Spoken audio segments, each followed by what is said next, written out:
আমি ভ্যাকসিনেশনটা দিয়েছি। আমার ১ম এ একটু ব্যথা লেগেছিল বাট অত ব্যথা লাগেনি। আমি ১ম এ ভেবেছিলাম অনেক ব্যথা লাগবে।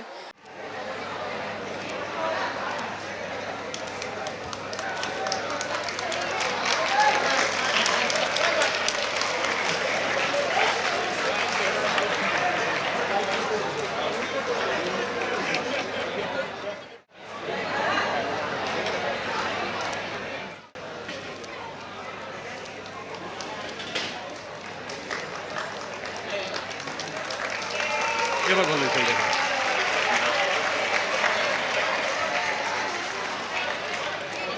আমি ভ্যাকসিনেশনটা দিয়েছি।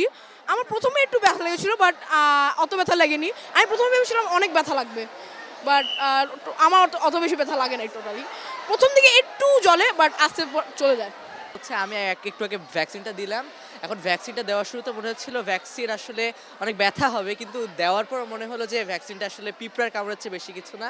তবে আমার একটু রক্ত বের হয়েছে। বলল যে আমার শরীরে রক্তের পরিমাণটা একটু বেশি। তো আমরা যে টাইফয়েড একটি ভয়ংকর একটি রোগ। তো এটা ভ্যাকসিন না দিতে চাইলেও এটা দেওয়া খুব জরুরি। কারণ এই রোগটি আল্লাহ না করুক, এই রোগটি যদি কোনোভাবে হয় তা থেকে কিন্তু বাঁচাটা খুবই মুশকিল। তাই ভ্যাকসিনটা খুবই জরুরি বলে মনে করছি।